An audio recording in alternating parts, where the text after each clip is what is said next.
Olá, salve, salve, muito bom dia, estamos aqui na PAN para mais uma edição da nossa revista radiofônica. Informação, prestação de serviço, entretenimento, tudo isso no papo dessa quinta-feira, 21 de fevereiro de 2019, sejam bem-vindos. Desafio agora no Congresso. Reforma da Previdência é apresentada aos parlamentares que devem negociar ajustes. A oposição já reagiu ao projeto e teve até laranjas na recepção ao presidente Jair Bolsonaro. Vamos falar disso aí, hein? Caramba! Culpa é pra quem tem. Em postagem no Instagram, ator José Loreto pede desculpas à ex-esposa. Aspas, manchei o teu nome. Papo caliente no Morning Show. Daqui a pouquinho a gente vai conversar com a terapeuta sexual Paula Napolitano, que vai trazer uma discussão aí bacana. A gente vai tentar levar na leveza essa discussão sobre o clitóris. Esse mistério, né, Edgar? Esse grande mistério e exaltado nesta canção do início dos anos 90. Vejam vocês.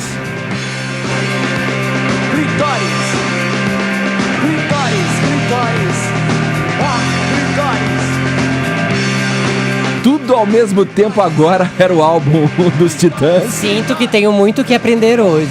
Vamos prestar atenção, fazer uma audição bem aplicadinhos para nos... O Pepito quer aprender até o que ele não vai usar, é maravilhoso, mas vamos lá. Eu ia dizer uma coisa aqui. Mas tá muito na abertura. Tá maravilhoso, acho que já começamos bem. Vamos lá, Paulinha, bom dia. Bom dia, Edgar Piccoli. Deixa eu até voltar aqui. Volta, se concentra, bota uma trilha mais assim comum pra gente continuar o nosso papo, que tem hashtag pra lançar ainda aqui, pra participação dos ouvintes. Vai lá então, o que temos aí? Daqui a pouco o Fefito vai contar mais da novela que a gente tá acompanhando aí, do José Loreto, da Débora Nascimento. Parece que ele pediu desculpas, então daqui a pouco a gente vai descobrir se valeu, se não valeu, se foi bom, se não foi, enfim. Mas agora, Edgar, o que é que surge? A chance de todo mundo no Twitter pedir desculpas. Quem nunca errou nessa vida, Edgar? Todos somos falíveis, Quem não tem um arroba pra, enfim, pedir desculpas sobre alguma coisa que disse, que fez, eu não sei, eu acho que é a grande distribuir chance. senhas, fica a dica. E eu acho que quando você expõe as coisas assim pro mundo, eu não sei, é um bom caminho ou não é pra você ganhar as desculpas? Vai que você descobre hoje na nossa hashtag Me Desculpo, né? Pode ir lá, como se fosse um confessionário, bota o seu arroba, conta a sua história e, claro, comente todos os assuntos aqui do programa com a hashtag de hoje, Me Desculpo, Edgar. Tá falado, senhorita. Então a oportunidade das pessoas participarem aqui pela nossa hashtag e aqui pelo WhatsApp também, viu? 11 931 7009. Mande mensagens em vídeo. Faça aí pra gente a sua confissão. Do que você se arrepende? É a chance. Aproveita para pedir desculpas, né? E se reequilibrar com este universão. Vai lá, 11 931 7009. No mais, você pode nos acompanhar pelo aplicativo da PAN. É vermelhinho. Você baixa no teu dispositivo móvel, leva a nossa programação para conferir onde e quando você bem entender, tá bom? Também transmitimos pelo portal jp.com.br, pelo nosso live streaming em youtube.com/morningshowjp e também nas mídias sociais. Estamos no Instagram e no Facebook. Passe na nossa página, deixe o seu joinha que a gente fica feliz da vida, tá bom? Todos convidados a passarem a próxima hora e meia colados aqui na Jovem Pan, porque o Morning Show tá apenas começando.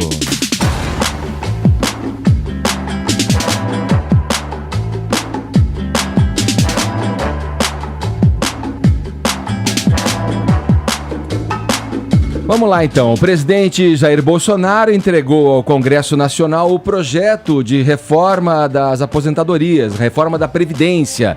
O grande desafio do governo será agora enfrentar os entraves políticos na Câmara e no Senado. Para alguns, a proposta ataca diretamente os privilégios de alguns setores da sociedade. Para outros, as mudanças são brandas demais. Vamos entender o projeto da reforma um pouquinho melhor na reportagem da nossa colega Marcela Lorenzetto. Vamos lá. O presidente Jair Bolsonaro entregou ao Congresso a proposta do governo para a nova Previdência. As mudanças no projeto, que prevê a reforma no sistema de aposentadorias, já começam nas alíquotas para a contribuição. A ideia é criar novas faixas com um percentual mais alto para quem recebe mais. No caso do setor privado, a primeira faixa de alíquota para quem recebe até um salário mínimo cai de 8% para 7,5%. A segunda faixa, para os que recebem entre o mínimo e até R$ 2.000, vai de 7,5% para 8,25%. A seguinte sobe para 9,5% e a última chega a 11,68%. Na prática, a mudança altera o valor da contribuição. Em um salário de R$ 1.250, por exemplo, a alíquota seria progressiva. 7,5% seria aplicado sobre os R$ 998 do salário mínimo. No restante do valor, cairia a alíquota de 9%. A contribuição, neste caso, seria de R$ 97.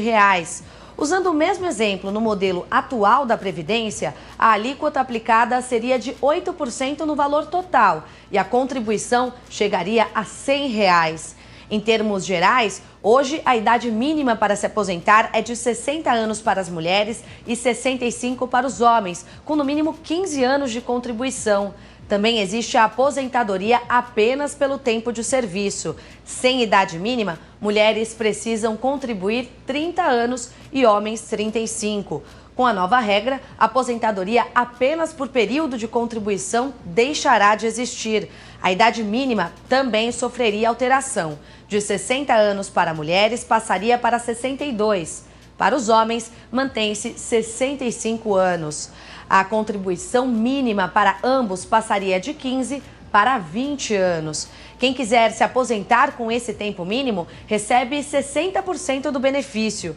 A cada ano de contribuição, além desse período base, soma-se mais 2%. Neste caso, a aposentadoria com 100% do benefício seria possível após 40 anos de contribuição. O valor deve estar sempre dentro do teto do INSS, de pouco mais de R$ 5.800. A reforma quer estimular o trabalhador a contribuir por mais tempo. Tá aí, o presidente Jair Bolsonaro fez questão de se pronunciar sobre a nova reforma. A gente tem um trecho aqui do vídeo divulgado ontem pelo Planalto. Vamos dar uma conferida. Boa noite. Estamos determinados a mudar o rumo do nosso país. Nossos objetivos são claros: resgatar nossa segurança, fazer a economia crescer e servir a quem realmente manda no país, a população brasileira. Sendo assim, ontem encaminhamos ao Congresso um pacote anticrime e hoje iniciamos o processo de criação de uma nova Previdência. É fundamental equilibrarmos as contas do país para que o sistema não quebre, como já aconteceu com outros países e alguns estados brasileiros. Precisamos garantir que hoje e sempre todos receberão seus benefícios em dia e o governo tenha recursos para ampliar investimentos na melhoria de vida da população e na geração de empregos. A nova Previdência será justa para todos, sem privilégios, ricos e pobres, servidores públicos, políticos ou trabalhadores privados. Todos seguirão as mesmas regras de idade e tempo de contribuição. Tá aí, o texto da reforma da Previdência já começa a enfrentar os primeiros entraves aí. O projeto desagradou, por exemplo, aos servidores vinculados às atividades policiais. Pela proposta, os funcionários terão que trabalhar até os 55 anos para ambos os sexos, além de acumular 25 anos de contribuição se mulher e 30 anos se homem. Essas regras são as mesmas que serão aplicadas aos agentes penitenciários. Quanto aos agentes militares, policiais e bombeiros, a indicação é de aplicação das regras oferecidas aos agentes das Forças Armadas. Diante também da crise que atingiu o governo com a demissão de Gustavo Bebiano, o Centrão já se articula e se posiciona para bloquear a discussão da nova Previdência até que o Planalto defina os responsáveis por essa articulação. Vamos lá, Caio, já nesse início de Morning Show, falando a respeito aí, a oposição, inclusive, fez aquela... Era um negócio meio estranho ali, uma coisa meio bufa ali, na chegada do presidente ao... Uma feira? Meio que uma feira ali, a chegada do presidente ao Planalto. Mas era uma feira venezuelana, tinha poucos produtos. Laranjas e aqueles macacões, aqueles aventais, sei lá. Do Partido Novo, aquelas marcas. É moedo. Confundiram. Imagina que loucura. Era da cor da sua canequinha, do seu copinho, ô Paulinha. E lá, bom, os parlamentares do PSOL receberam com laranjas ali nas mãos, né, fazendo referência e a crítica ali e o protesto se referindo ao escândalo das candidaturas laranjas do PSL. Pra explicar essa imagem pros gringos, dos parlamentares com uma laranja na mão e um avental. Vamos lá, É mais fácil explicar pros gringos que pros brasileiros, né, gente? Eu não sei nem se eu usaria a palavra hostilidade, porque é uma coisa tão, como eu disse, meio bufa ali, né? Poderia haver a manifestação, enfim. Mas é um ponto crucial, né? O Brasil precisa, é sabido por todos, inclusive por quadros da esquerda, né, que pensam de maneira a implementar que essa reforma tenha necessidade de ser implementada mesmo, porque senão o país, no entendimento de todos, independentemente do espectro ideológico e político, né, que isso tem que ser feito, né? De fato, esse episódio merece um certo destaque, né? Os deputados do PSOL recepcionando o presidente aí com seus aventais laranjas, empunhando a respectiva fruta, aos gritos de hoje tem laranjada, né? Pois é. Bom, eu particularmente prefiro eles vestindo laranja do que vestindo o traje habitual, né? Que é o vermelho socialista ou o vermelho sangue, depende em que momento, qual estado da revolução que a gente se encontra. Nossa bandeira jamais será laranja. E nem vermelha, exatamente. Bom, a crítica óbvia, né, é que o tempo dos parlamentares ele é bancado com dinheiro público, né? Então, fazer gracinha não é exatamente a melhor forma de usar esses recursos, mas também, por outro lado, convenhamos que o PSOL ele causa muito menos dano fazendo palhaçada do que fazendo política ou ativismo judicial, que é a especialidade da casa. Aqui eu queria chamar a atenção, eu queria na verdade aguçar o senso crítico e o radar político do ouvinte da PAN para o conceito de estratégia diversionista. Edgar, o Sun Tzu, né, no seu clássico Arte da Guerra, diz o seguinte: aquele que aprender a usar os artifícios do diversionismo será um conquistador. Eis a arte de fazer manobras. O diversionismo é aquela habilidade de ludibriar, de enganar, de iludir, desviando a atenção daquilo que realmente importa. Isso vale para a guerra, vale também para a política. O PSOL, ele quer desviar o foco da atenção necessário na reforma da Previdência. Nesse caso aqui específico foi para o laranjal do PSL. Nós aqui, nós criticamos duramente, né, esse escândalo eleitoral, até porque as laranjas foram plantadas com dinheiro público. Mas só para de novo, provocar o ouvinte, vamos falar aí de proporção, de proporcionalidade. O PSL teve acesso a, sei lá, quase 10 milhões de reais do fundo eleitoral. Desses, menos de 3 milhões, por lei, obrigatoriamente tem que ir para as candidaturas femininas, né, tal da cota rosa. Desses 3 milhões foram para a candidatura feminina, menos de 1 milhão está sob suspeita de configurar crime eleitoral, e nós falamos muito e criticamos muito isso aqui. Só que, na Previdência, discute-se um déficit bilionário que, dependendo do mês, chega a mais de 1 bilhão de reais por dia, certo? Então, essa era a prioridade ontem, esse era o foco. Só que é dessa discussão que o PSOL quer nos distrair. Por quê? Porque a esquerda é ligada às categorias privilegiadas do serviço público e seus respectivos sindicatos. E a principal mudança da nova Previdência, né, ela diz respeito à instituição de idade mínima e alíquotas maiores, progressivas, para a elite do funcionalismo público. Só para dar o exemplo concreto aqui, a alíquota do regime próprio, né, dos servidores, a progressiva, para a faixa de 20 mil a 39 mil reais, ela sai de 11%, que é uma alíquota estanque, para uma alíquota progressiva que vai de 14,68% para 16,79%. Então, assim, essa é a discussão que eles querem evitar, mexer nos privilégios dos servidores públicos. Vamos diretamente a Brasília, vamos falar com os nossos olhos e ouvidos na capital federal. José Maria Trindade já está a postos para conversar com a gente aqui no Morning Show. Trindade, vamos lá, eu quero saber como é que você enxerga aí, se já começaram as discussões sobre a articulação do governo nesse momento aí tão importante de negociações para fazer a reforma da Previdência avançar. O que você observa nesse momento aí, nesse corpo a corpo com os políticos? Tem dirigente exigindo, inclusive, o projeto de aposentadoria dos militares. Ontem, Zé, fazendo aqui um preâmbulo antes de você falar, eu conversando com o nosso companheiro aqui, Carlos Andreasa, e foi pelo Twitter, eu considero isso uma conversa, vamos deixar claro, que ele me dizia o seguinte, eu indaguei sobre essa questão dos militares, né? Como é que isso poderia soar aos ouvidos da grande população, né? E ele me disse que, tecnicamente, por se tratar de lei ordinária, a tramitação disso, em tese, seria mais rápida, o que poderia, lá na frente, encontrar o tempo igual a esse que vai ser necessário para a aprovação e o trâmite aí na Câmara. É necessário o entendimento cada vez maior, porque não é um assunto é um assunto complexo, né, Zé? O que você pode dizer aí em relação às articulações políticas que já se movimentam aí no Congresso e no Senado, com o Centrão aí já querendo fazer parte disso e adotar esse protagonismo nesse momento? Pois o Caio explicou muito bem aí.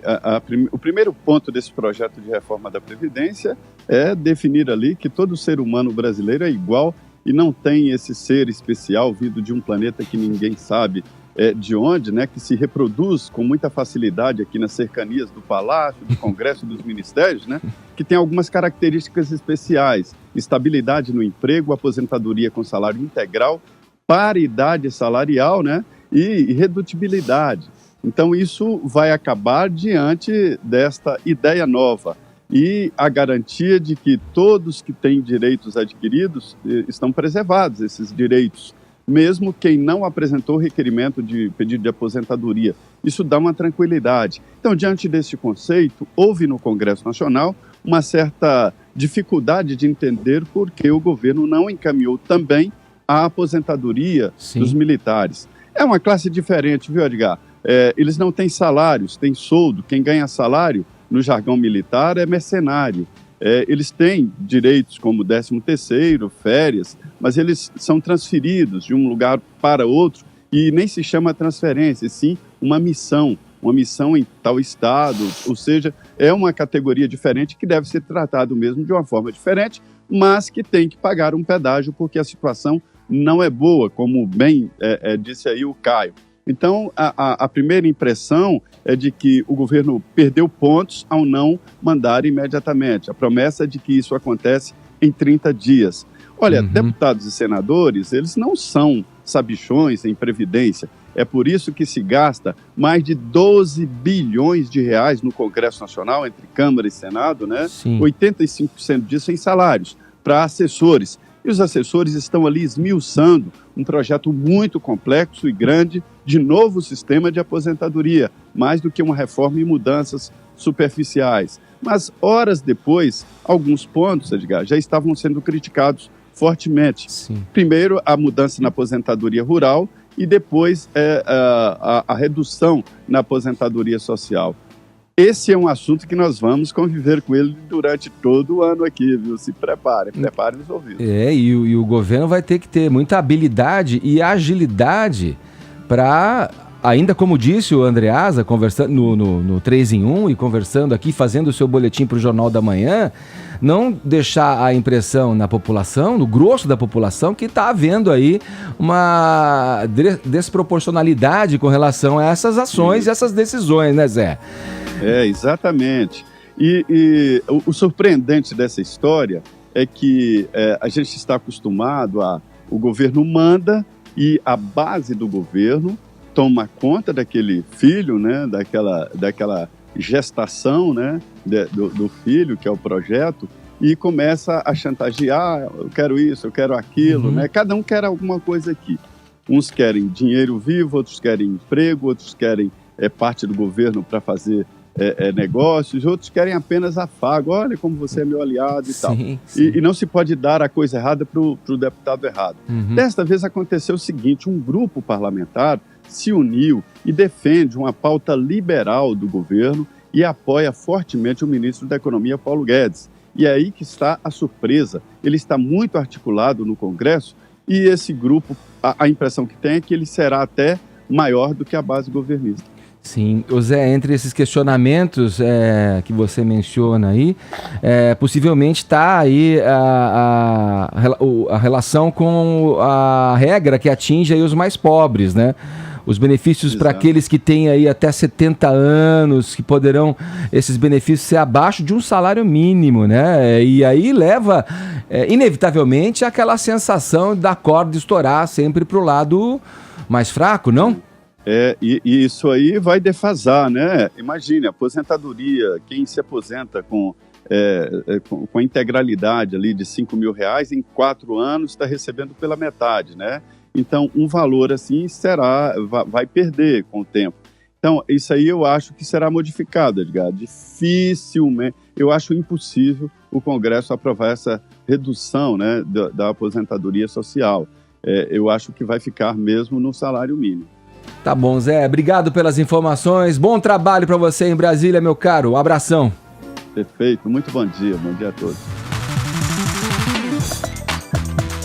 Vamos lá, Vini, agora com você. O ex-deputado, a gente chegou a falar um pouco ontem aqui, o ex-deputado federal João Willis, do PSOL, continua correndo a Europa dando palestras sobre a situação política do Brasil. Em meio aos eventos, o ex-parlamentar deu uma entrevista polêmica à Folha de São Paulo. Vamos para os destaques dessa entrevista, Vini. Isso, Edgardo. Nosso Jean Andarillis. Andarillis. Né, que está lá na Europa, perambulando por vários países, né, por Portugal, França, Suécia. Esteve em Berlim, onde ele diz que está morando ali com a ajuda de amigos, pensa em fazer um doutorado futuramente. Foi até ao Festival de Cinema de Berlim prestigiar o filme do amigo Wagner Moura, o Marighella, né, que está dando aí tanta polêmica, e concedeu essa entrevista exclusiva agora à Folha de São Paulo ao repórter Guilherme Genestretti, fazendo mais uma vez uma análise política daquilo que ele pensa sobre o momento atual do Brasil e fazendo diversas críticas aí, tanto ao Bolsonaro como ao governo dele em geral e também ao ministro Sérgio Moro, Edgar, de quem ele já tinha falado aquela questão do projeto de lei anticrime, que na verdade ele falou que é uma licença do Sérgio Moro para as polícias agora poderem matar mais do que já matavam aqui no Brasil, mas também falando que não acredita que o Moro vai resolver essas ameaças das quais ele era alvo e que foram aí um dos motivos para ele sair do país. Deixando claro que o João Willis fala que realmente saiu do Brasil pelas ameaças, mas também como um recado político, né? E isso ele tem afirmado nessas entrevistas. Ele afirmou, Edgar, que apesar de toda essa situação que ele considera grave no país, que nem todo mundo está contaminado pelo vírus da burrice e do preconceito que infectou o novo governo do Brasil e parte também dos eleitores que aplaudem ao Bolsonaro, que segundo João Willis é um sujeito abjeto e que utilizou ataques homofóbicos contra ele para se proteger num país cuja maioria pratica tanta homofobia social. Lembrando que o João Willis também falou que confirmou muito de sua decisão de deixar o país por aquela suposta reação do Bolsonaro no Twitter, quando ele escreveu o Grande Dia. Apesar do Bolsonaro negar, o João Willis acredita que essa reação do Bolsonaro era sim em referência a ele e que foi ali a comprovação de que ele estava tomando a decisão certa. E falando também sobre o caso do Laranjal aí, né, do PSL, envolvendo o ministro ex-ministro agora da Secretaria da Previdência, o Gustavo Bebiano, ele acredita que tem menos a ver com corrupção e mais com uma eventual transferência do ex-secretário-geral da Presidência em assuntos ligados às milícias. E o Jean Willis tem falado muito disso, né? Dessa associação, dessa suposta associação do governo com as milícias.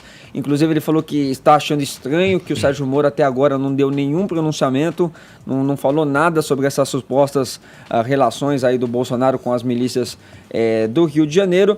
E também sobre o Sérgio Moro, ele disse o seguinte: não confio na disposição dele em chegar ao fundo do lodaçal, pois estou convicto de que no fundo desse esgoto estão pessoas ligadas à família que lhe convidou para ser ministro da Justiça, aí já fazendo referência então ao que ele não acredita que o Sérgio Moro possa desmembrar, possa ir a fundo nessas investigações contra o Jean Willis. E para finalizar, sobre o papel das esquerdas no Brasil, ele diz o seguinte: que elas têm a obrigação de deixarem as divergências de lado e se unirem num projeto comum contrário a esse horror.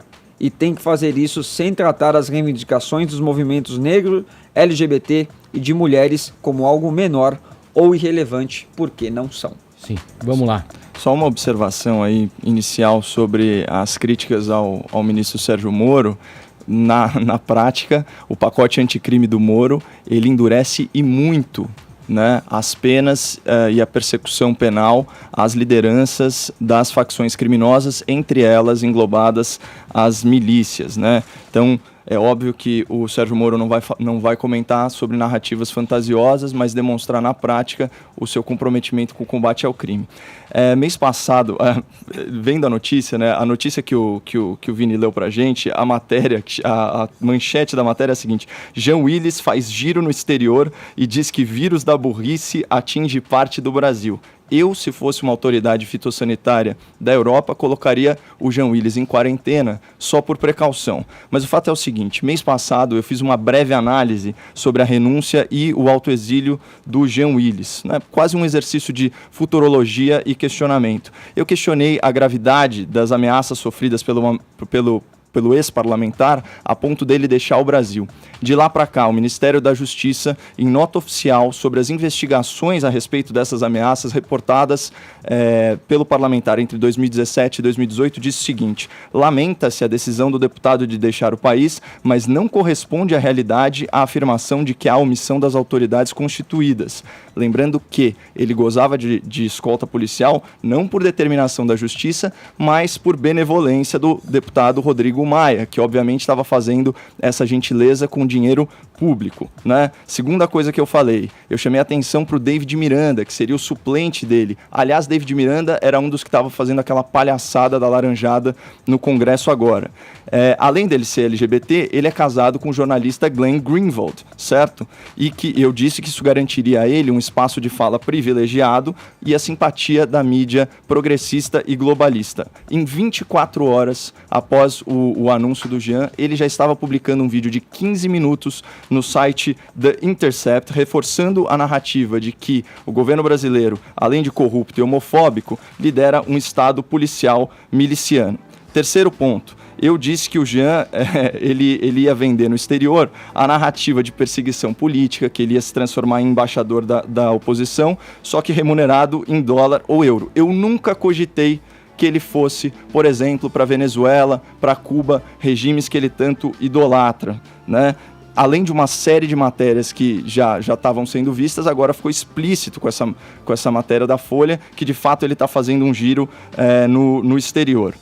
Como comentarista, né, às vezes a gente se depara diante de temas complexos e eu acho que é até mais comum errar do que acertar, mas de vez em quando a gente acerta. Só que eu preferiria infinitamente que o Jean não sacrificasse a imagem do Brasil para promover a sua própria.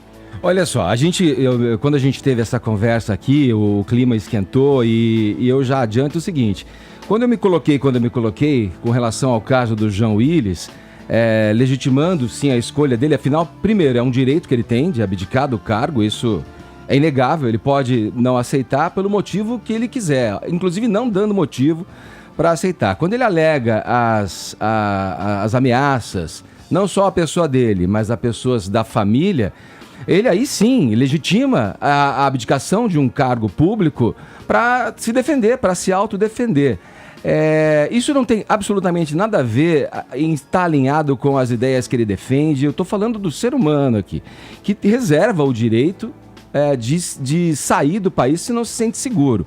Inclusive, quando eu coloquei aqui a minha posição, eu coloquei o pano de fundo da juíza Patrícia Scioli, morta, 24 tiros, milicianos. Ela denunciava e enfrentava milicianos. Falei aqui da relação dos filhos do presidente Bolsonaro, elogiando, empregando pessoas em seus gabinetes. Agora, esperar que a pessoa não pare de falar, que a pessoa se abdique de um discurso, do que ela acredita para a vida, não esperava jamais isso.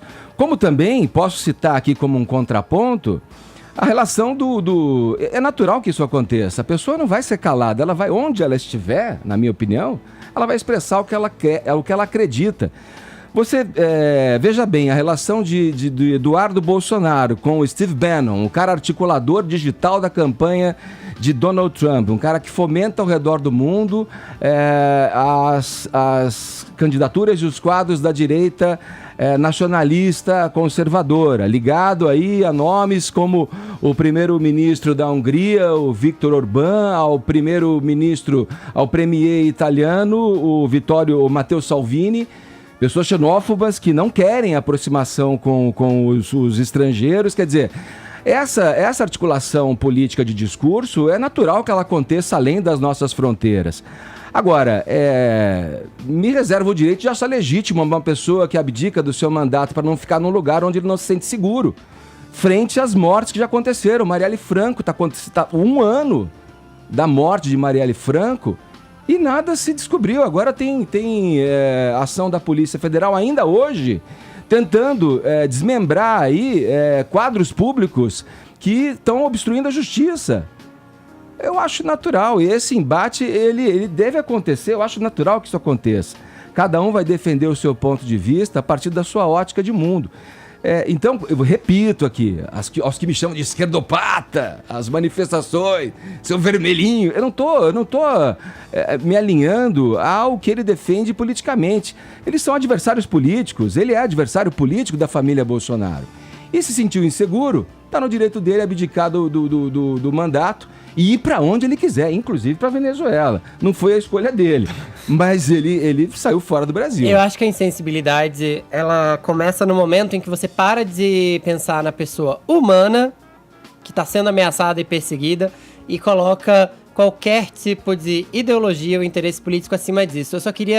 Eu não vou nem discursar sobre isso ou elaborar muito, porque todo mundo já sabe minha opinião sobre isso, a gente já sabe das perseguições que já estão mais comprovadas contra LGBTs nesse país.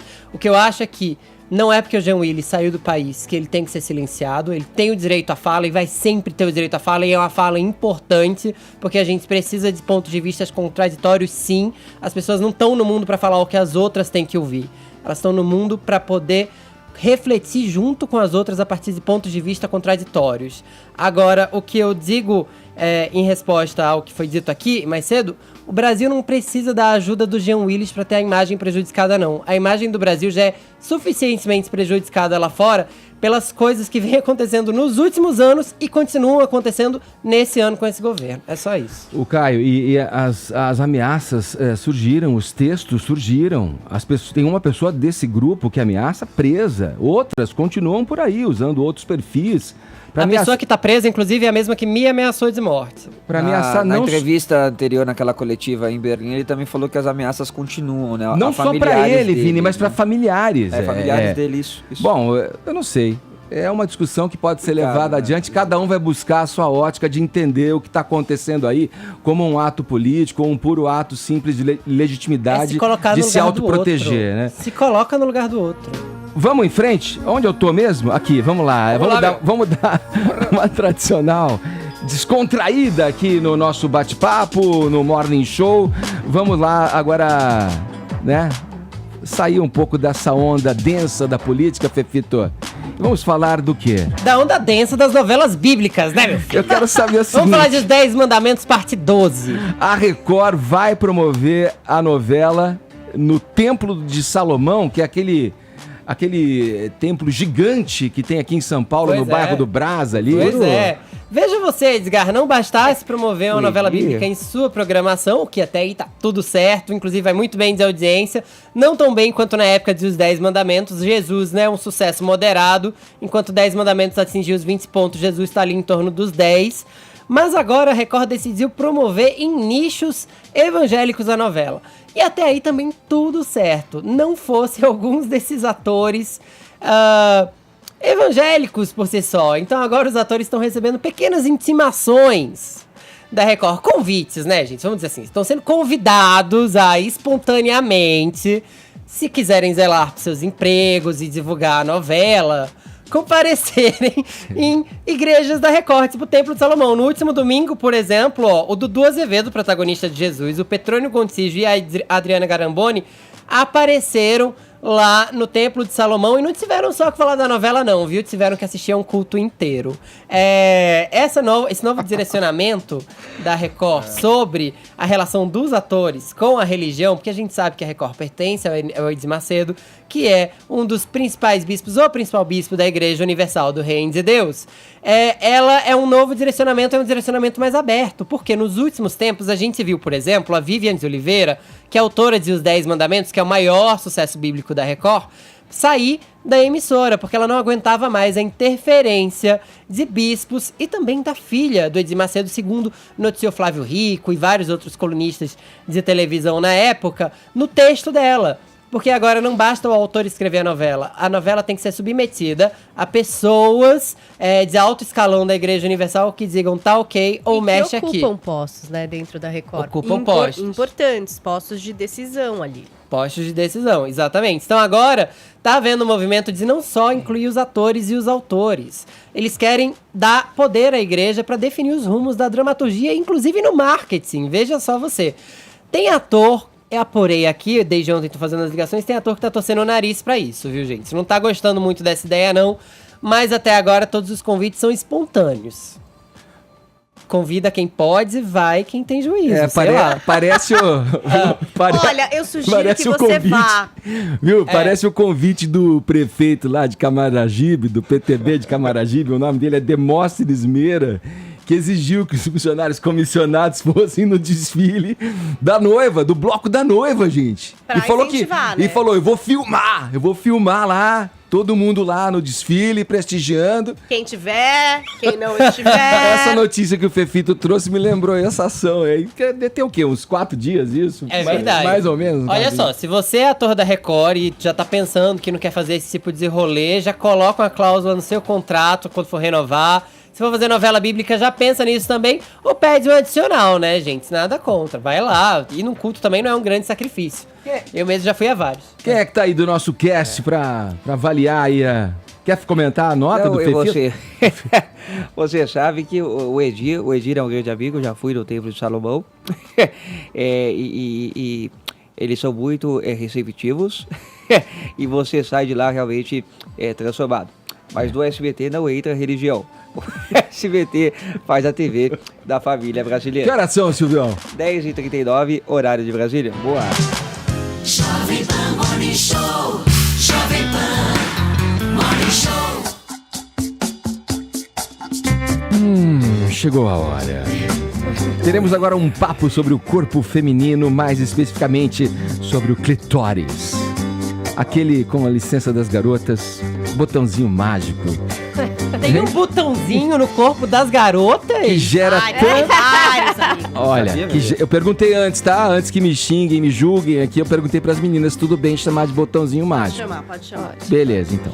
Olha aqui, esse botãozinho mágico, portanto, gera muitas dúvidas e curiosidades, não só dos homens, mas também das próprias mulheres. Para tratar do assunto, tá aqui com a gente no estúdio do Morning Show a psicóloga terapeuta Paula Napolitano. Bom dia, Paulinha. Muito bom dia. Vamos lá, obrigado pela sua colaboração, vamos elucidar muitas dúvidas, tenho certeza, não só desta bancada, mas dos ouvintes e espectadores que estão nos acompanhando nessa manhã de quinta-feira. Vamos lá, para a mulher, o clitóris é um dos primeiros locais que se destacam aqui, aí naquela fase de descoberta do corpo, né? O menino vai lá, começa a mexer no pintinho, tal, sentir essas áreas mais sensíveis. E pra menina, no caso, no sexo feminino, é o clitóris, é isso. É isso. Na verdade, pro menino é muito mais fácil, né? Porque tá tudo exposto, arrasou ali na cuequinha, tá ali o chuveiro, a água caindo, a mulher não, né? E como a gente tem aquela coisa, fecha as pernas, não pode olhar, não pode... Então a mulher às vezes demora mais pra descobrir essa área, mas uma vez que ela vai dar uma coçadinha, que ela vai encostar, não sei o que, ela fala, que gostosinho aqui, né? Uma Descobre. coisa... E até por cima, né? Porque o clitóris, ele é tão poderoso, ele é tão potente que você não precisa ir nem direto nele, né? Mas, Paulinha, localiza o clitóris, porque tem gente que não tá Isso. sabendo. Eu ia te até perguntar hoje isso. onde é. Imagina que eu mas- nunca vi. Aí a gente abre e tem lá o negocinho. Isso. A gente vai. O que é o clitóris? É o negocinho que fica do lado, fica no meio, é um buraquinho. Perfeito. É uma Pensa- pelinha. Pega a tua mão assim e fecha a tua mão. Ah, Essa curvinha aqui, ele é como se fosse essa bolinha aqui assim, ó. Então vai ser uma bolinha assim que vai estar na parte de cima. Na hora que você abrir ali os grandes lábios, ele vai estar ali na parte de cima, numa protuberânciazinha que nem essa parte aqui ele fica da mão. protegidinho pelos Ele grandes fica lábios. protegidinho, mas você vê essa saliênciazinha, esse botãozinho, você vê ele pra cima. E né? os homens às vezes não chegam até esse local por falta de informação, porque não sabem, ou até às vezes por preguiça, porque eles só querem sentir prazer. De Mas modo difícil geral... achar, Vini. Não, meu caso não. Vini vasculhou bem. Achei de primeira. De modo geral, os homens não conhecem muito, até porque, né, não conhecem muito o corpo feminino, muitas vezes nem a mulher mesmo. E até porque, de modo geral, eles pensam sempre no canal vaginal, né? Sempre no buraco lá pra penetração. E como ele tá muito mais acima desse buraco, muitas vezes eles não valorizam isso. E quando a gente fala botãozinho, às vezes pode dar a sensação que você tocou ali, pronto, ligou. É isso que eu ia falar. E- Também Não não é é, bem só assim, né? identificar, Não é é assim. como estimular. Exatamente. também. Então é mais um esfregar do que um apertar o botão e esperar que alguma coisa vai acontecer. Essa é uma reclamação recorrente das mulheres também, né? Dos homens, dos companheiros, enfim, terem a dificuldade de encontrar e não só encontrar, que talvez ali seja uma coisa mais óbvia, como você disse, tá protegido pelos grandes lábios, papapá, mas de como manusear ali, de modo que a parceira sinta o prazer, né? Exato. Primeiro que o mais cada um é importante... um, né? Exato. Que a mulher é que vai descobrir qual é o jeito. Tem mulher que gosta com uma pressão um pouco maior, com uma pressão um pouco menor. Não gosta que vá direto, gosta que faça uma exploração em toda a vulva ali, grandes lábios, aí depois vai um pouquinho lá, depois sai, dá essa provocada. Então, primeiro que o ideal é que essa mulher conhecesse o corpo dela e que ela soubesse dizer pro parceiro ou pra parceira onde e como ela gosta de ser tocada. Mas o importante é que o clitóris é extremamente sensível. Principalmente, por isso que a gente toca, inclusive, ele por cima do capuzinho. Você não vai abrir o capuzinho dele ali e tocar direto nele, porque ele é extremamente sensível. Sabe a impressão que eu E tenho? aí pode ser doloroso, incômodo mesmo. Eu acho que a gente não sabe o suficiente sobre o corpo feminino ou masculino mesmo, porque já no colégio não ensinam a gente. Por exemplo, e olha que eu fiquei muito chocado com isso. Eu descobri há uns anos, vendo uma série de TV, que o buraquinho do xixi não era o mesmo buraquinho do sexo pra mulher, por Exato. exemplo. Porque isso não tá em todo livro de anatomia, a gente Não. não aprende no colégio. Eu tenho certeza que vários homens não sabem diferenciar os componentes de uma vagina. Exatamente. Então vamos elencar pra ajudar o nosso homem perdido, assim? Didático. Didaticamente, Componentes. assim. Suponha que eu queira, sei lá, fazer uma experiência. Por onde eu teria que começar? Assim, o que dá mais prazer? Eu mexo primeiro nos grandes lábios, na vulva, supondo que a vulva e os grandes lábios não sejam a mesma coisa, se sim, já me corrige. Procuro o clitóris de cara. Por onde começar? Vai descobrir. De preferência, você pode ir primeiro pela toda a vulva. A vulva é a parte externa toda da vagina, é toda a parte que não é o canal vaginal, né? Então você vai lá por cima, passa a mão por cima sem abrir nada ainda, começa a dar uma esfregadinha, vai pro interior das coxas, dá aquela provocada de tô chegando, não tô chegando. Tal. Depois você vai pros Animando. grandes lábios, vai abrindo ali, vai passando a O mão. Caio tá Essa rindo aqui. Eu quero- provocação Não, é ali... porque quando ele falou por onde começar, né? Eu falei, não, Fefito, começa pagando o jantar, né? Não! Preliminares, Caio, tudo bem. Eu digo uma vez lá. Minha primeira vez, entendeu? Passando toda a Vamos parte ver. Não, mas burocrática. essa didática é importante mesmo. Desculpa, Paulinho. Imagina, então essa coisa da provocação é muito legal. E aí você foi lá pro clitóris, dá uma passadinha nele, sai de novo dele, vai pro... Então essa provocação é muito legal. E numa E uma Então, você aperta pressão. ou você passa? É, Não, você você passa. faz Como se estivesse Fica, esfregando no o botão. tutorial. aprender Mas é que mesmo. cada mulher gosta de um jeito. Isso é Exato. muito importante. Exato. Tipo, entender. Tem mulheres que têm mais arrepio, não conseguem nem se Tem que, concentrar. E tem também que não vai descobrir. ser legal. Tem mulheres que não, que ficam lá relaxadas e curtem. Também tem Eu tô vários. imaginando vários caras em casa tipos. ouvindo isso agora, pensando que estão fazendo Agora, direito. tem um site maravilhoso que ensina os vários tipos de masturbação feminina. Então, eles pesquisaram no mundo várias formas como as mulheres se masturbam. E eles descobriram que são várias formas diferentes. Que tem vários tipos diferentes de toque, como fazer. Esse site chama Oh My God Yes. É OMG maravilhoso. Yes. Tem até um tutorial, né? Tipo, Tem. pra você pôr no seu celular e treinar. E treinar no touchscreen da tela. Eu conheço esse site. Então, Paula Carvalho! Não, sabe por que ele é legal? Porque muito ele legal. entrevistou várias mulheres de várias idades para fazer esse compilado. Então, Exato. tem desde mulheres mais velhas, que a gente sabe que tem mais problema de excitação, de lubrificação e tal, Exatamente. desde mulheres mais jovens, mais liberais, enfim, Orientação gays ou sexual não, diferente. entendeu? E aí elas contam como pra elas é legal. Foi essa descoberta. E não só contam, como tem o vídeo delas mostrando exatamente, focando na vagina, como exatamente elas se tocam e mostrando como elas fazem. Então é muito legal, tanto para as mulheres e testarem, ouvirem os relatos, verem e testarem em si mesma, quanto para os homens assistirem. É muito legal porque é isso. Paulinha. Nós somos as melhores conhecedoras Peraí, de Vini, nós deixa o mesmas. Caio fazer uma Vai lá, pergunta, vai lá, pô. vai lá, Vamos vai lá, rodar a Caio. roda, vamos rodar a roda. A gente tá Ele muito tava focado quietão. aqui só na masturbação, né? Mas já que a gente tava falando de táticas diversionistas, né? Também dá pra você combinar técnicas, né? Sim. Então você... Fica conservadora. Afinal de contas, temos 10 dedos A nas combinação mãos, né? mista. Temos, A combinação exatamente. mista. Duas mãos. Usar duas Uma mãos. língua. Exatamente. E a respeito da penetração com masturbação, no caso. Isso é coisa É. que as pessoas às vezes ignoram que possa acontecer e que é super legal. Sim. Então, o ideal é que, em forma nenhuma, o clitóris seja abandonado na relação. Inclusive, também não na penetração. Então, quando você puder, na penetração, tanto o parceiro ou a parceira, quanto você mesmo, estar estimulando o clitóris, o que as mulheres dizem é que, inclusive, esse orgasmo, quando ele acontece, às vezes até duplo, Mais né, com a intenso, penetração, né? ele é mais intenso. Sim. Então, é importante porque, assim, o clitóris, ele tem mais de 8 mil terminações nervosas. Vai vendo. Naquele negocinho pequenininho, né? Em comparação com a glande, assim, qual que é a O relação clitóris, de ele sensibilidade? teria até um pouquinho mais de terminações nervosas, só que você pensa que a glande é maior do que o clitóris. Então, ele tá toda aquela concentrado. terminação nervosa Concentrado concentrada. Então, ali. ele é mais poderoso ainda do que a glande, o que é mais sensível também. Por isso que não dá pra colocar uma pressão muito forte ou ir direto nele, Ou precisa seja, ter um carinho a falta ali. de orgasmo feminino é pura incompetência masculina.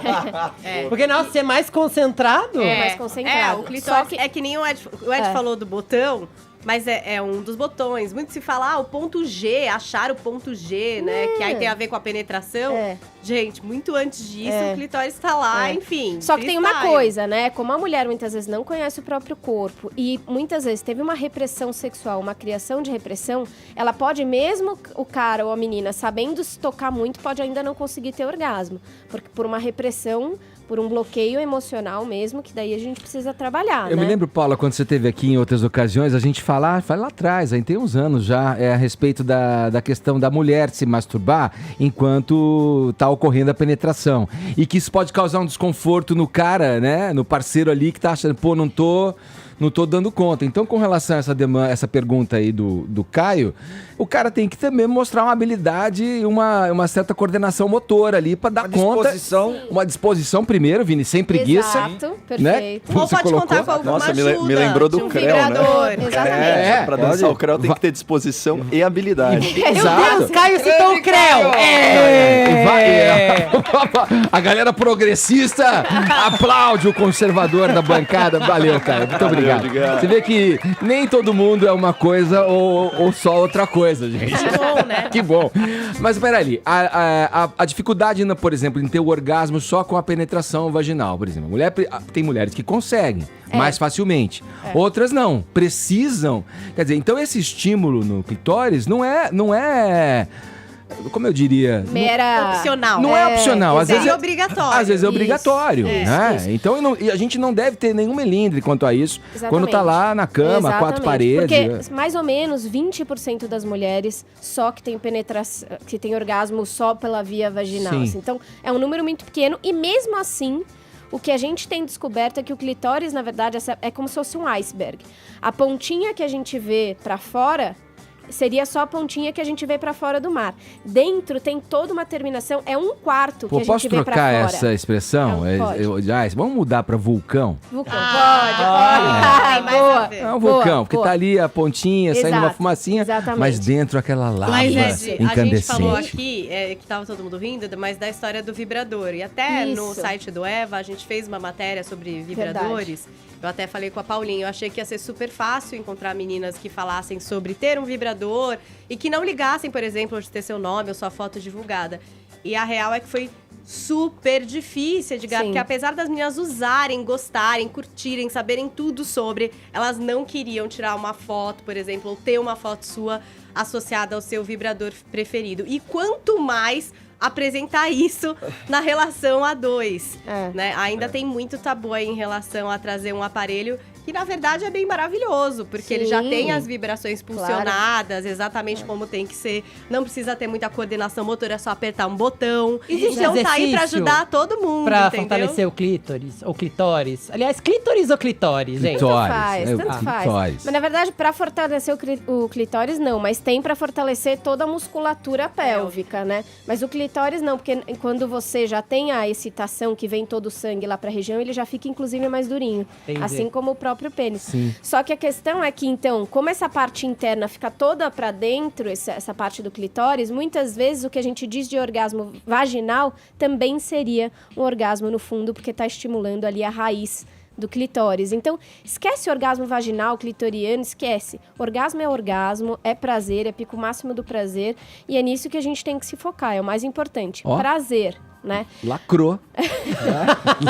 Mas é importante, assim, que as mulheres também entendam que quando elas forem testar, porque muita mulher não se tocou, eu tenho experiência de muitas mulheres no consultório que nunca tiveram orgasmo, ou que têm em torno de 30 anos, 25 anos, que nunca se tocaram ainda. A gente tem bastante mulher que nunca se tocou, e aí vai tocar e fala, eu toquei um pouquinho e não senti nada, só que vai no ato mecânico. Não Sim. adianta ir em ato mecânico, porque não é botão. Ó, Tá na cabeça, né, Paulinha? Exatamente. Precisa preparar, ler um conto erótico, ler um livro erótico, um vídeo, alguma coisa, ou cria uma fantasia, lembra de alguma vez que foi bom. ou quando A bate o excitação- desejo, você fala, puxa, agora eu vou lá. Exatamente. Aí vou lá e precisa de paciência, de conhecimento. A prática vai levando, não diria perfeição, porque perfeição nunca existe, mas vai levando a relações muito melhores. Ô, Paula, tem alguma outra função além do prazer, o clitóris? Tem alguma função hormonal, sei lá, O por clitóris exemplo, sei lá. é a parte do corpo unicamente responsável puramente por prazer. Olha aí. Dedicado a isso, Edgar. Tá lá só esperando com o seu capuz escondido. Uma pergunta boba, mas que a princípio pode dar em algo que não seja bobo. Existe a possibilidade de haver um clitóris insensível? De alguém não sentir prazer por meio dele? Pode. Assim como qualquer outra parte do corpo, né? Tem gente que tem mais sensibilidade em uma e outra, pode. Ele tem muitas terminações nervosas, todas as partes do nosso corpo que tem mais terminações nervosas tendem a ser mais sensível, mas tem mulher que tem tanta sensibilidade que ela tem dor. Por exemplo, no clitóris. Chega a ser realmente incômodo. Então, às vezes, pode usar por cima, sem tocar ele por cima da vulva mesmo. Pode usar outras formas ou achar outras partes do corpo. Que a gente sempre fica focado em vagina, pênis, ânus, peito. E o corpo inteiro é uma zona erógena, né? E a gente precisa descobrir quais são as nossas. Achando que Fefito tá tendo uma recaída, hein? Menino, tô aprendendo um monte agora. Tô achando que meu namorado tá até achando esquisito agora esse meu interesse. Uma aula. Danilo, tá tudo bem. Tá tudo bem. Curiosidade. Tá muito só. curioso, né? Brincadeira, Fefito. Bom, ô, Paulinha, então vamos lá, pra saber mais, Então, para quem quer saber mais, pode acompanhar no Facebook, psicóloga Paula Napolitano, ou no Instagram, Sexplicando. quem tá aí pra Marília Gabriela? Você que sempre, né, você que querido? participou desse papo, gostou? Você tem grande experiência, né? Sim, uma sensibilidade incrível também, viu? Jane. Fefito. 11h02, horário de Brasília. Jovem Pan Morning Show.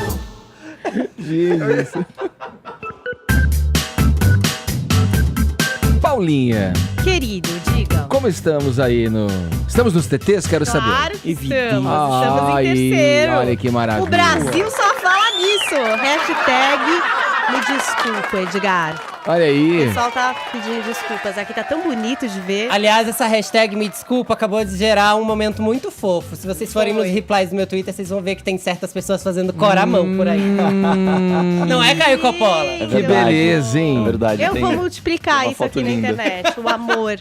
É isso que eu gosto de multiplicar, Edgar. Vamos conferir aqui o que alguns dos nossos ouvintes mandaram na nossa hashtag. Bruno, querido, tá por aí? Não tá por aí? Rudão. Aê! Boa. Daniel Venâncio.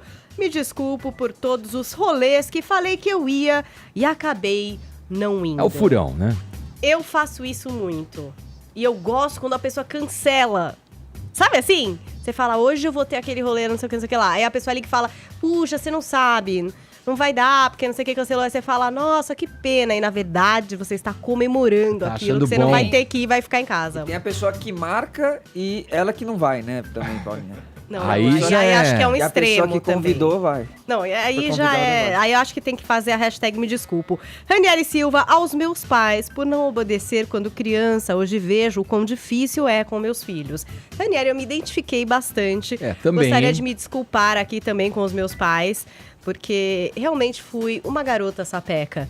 E agora estou sofrendo com 2 crianças na minha casa, né? Gente, quem nunca pagou a sua língua? Hashtag me desculpo. Continuem participando por aqui. Jovem Pan Morning Show. Vamos retomar aqui a novela, né? Envolvendo José Loreto, Débora Nascimento e Marina Rui Barbosa. Fefito, vamos lá, o ator se pronunciou pela primeira vez desde o anúncio da separação aí. Foi um relato meio fora de hora aí, né? Espero que não tenha ficado aí apenas no post, na rede social. Ele se desculpou, né? Como eu disse na abertura do Morning aqui Pois com é, a se ex-mulher, desculpou. né?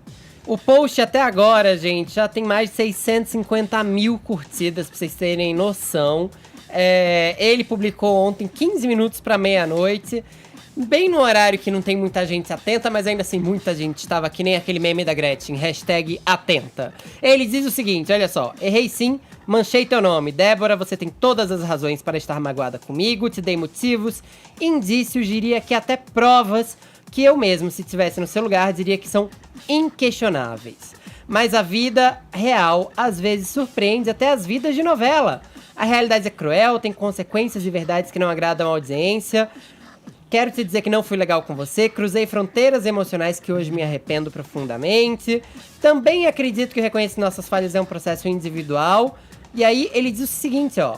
Sem contar que, apesar das evidências, eu te juro que nada aconteceu.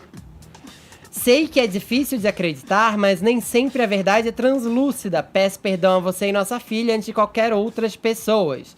Peço desculpas a todas as pessoas que de alguma maneira foram envolvidas nesse espetáculo público que causei. Peço desculpas ao público. E no final, depois de um grande textão, ele diz: peço ao universo que me ajude a te reconquistar, meu amor. Ou seja, José Loreto está disposto a reconquistar Débora Nascimento, que veja você, curiosamente, ela tá no elenco da novela das 7, Verão 90, e a personagem dela foi traída e ela vai perdoar a traição na novela. Ninguém sabe se a vida vai imitar a arte nesse caso.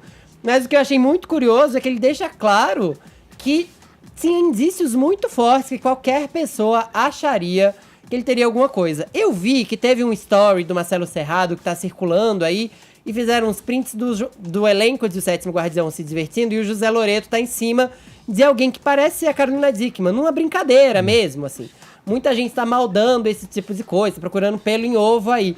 O que eu acho é que, de novo, a gente não tem que meter a colher até ter fatos nessas coisas. A vida íntima dessas pessoas é a vida íntima, não tem nenhuma agressão rolando, não tem nada nesse caso. Então, assim, a Marina Rui Barbosa tá recebendo agora cada vez mais apoio, várias personalidades públicas e o Agnaldo Silva vieram a público falar dela, e eu acho que o José Loreto vir a público tira dos holofotes a Marina Rui Barbosa e essa pressão que ela tava Era que é sofrendo. deveria ter feito há muito tempo.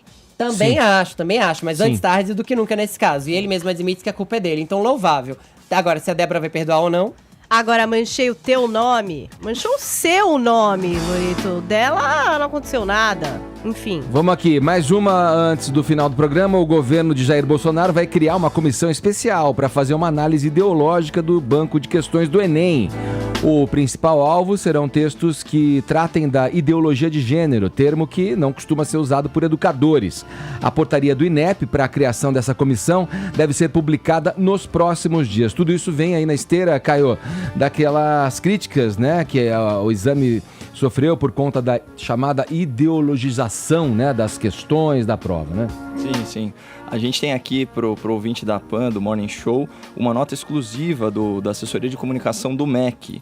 Ele diz o seguinte: o objetivo da comissão não é fazer pente fino ideológico, aqui essa expressão entre aspas, mas buscar critérios científicos para testar se o aluno tem condições para desenvolver seus conhecimentos na universidade. Lembrando que ideologia de gênero não é ciência, é uma especulação teórica que inclusive nega algumas realidades biológicas. É muito importante a gente desideologizar o exame vestibular, né? Até porque se a gente pegar aí o último número de inscritos, né, mais de 5 milhões de inscritos no exame, ele próprio é um instrumento de formação de opinião na medida em que ele conta com uma audiência cativa, certo?